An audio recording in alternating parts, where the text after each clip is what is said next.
Prabowo berencana maafkan koruptor. Mengapa rencana itu disebut upaya memanipulasi hukum? Presiden Prabowo Subianto berniat menghapus hukuman yang diterima para koruptor dengan syarat mereka mengembalikan kerugian negara.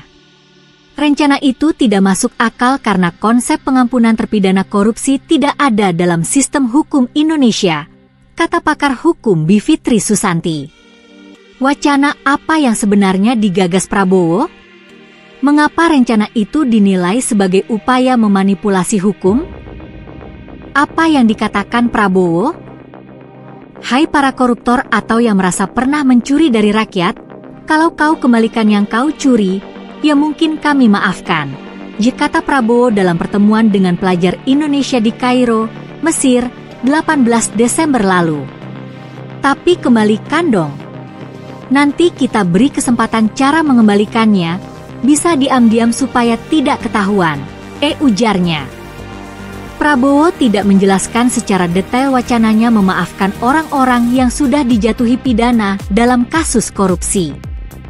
Prabowo hanya berkata, dalam bulan-bulan ini akan memberi kesempatan para koruptor untuk bertobat. Penjelasan lebih lanjut dari rencana Prabowo ini diutarakan orang-orang dekatnya di kabinet dan di parlemen.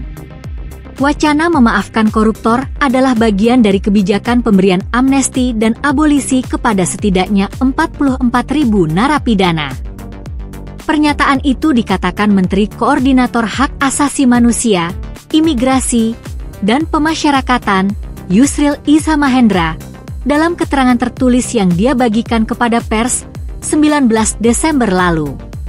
Yusril, begitu juga Menteri Hukum Supratman Andi Adgas, menyebut narapidana yang akan menerima pengampunan dari Prabowo adalah yang terjerat kasus penggunaan narkotik, penghinaan kepala negara, persoalan makar Papua, dan juga korupsi. Presiden mempunyai kewenangan memberikan amnesti dan abolisi terkait tindak pidana apapun, dengan mengedepankan kepentingan bangsa dan negara, klaim Yusril. Menurut Yusril, penegakan hukum dalam kasus korupsi harus membawa manfaat dan menghasilkan perbaikan ekonomi, bukan hanya menekankan penghukuman kepada para pelaku. Kalau para pelakunya dipenjarakan, tetapi aset hasil korupsi tetap mereka kuasai atau disimpan di luar negeri tanpa dikembalikan kepada negara, maka penegakan hukum seperti itu tidak banyak manfaatnya bagi pembangunan ekonomi dan peningkatan kesejahteraan rakyat, ujar Yusril membuat klaim. Ketua Komisi Hukum DPR, yang juga petinggi Partai Gerindra, Habibur Rahman meminta publik tidak menarasikan rencana pengampunan koruptor sebagai sesuatu yang jahat.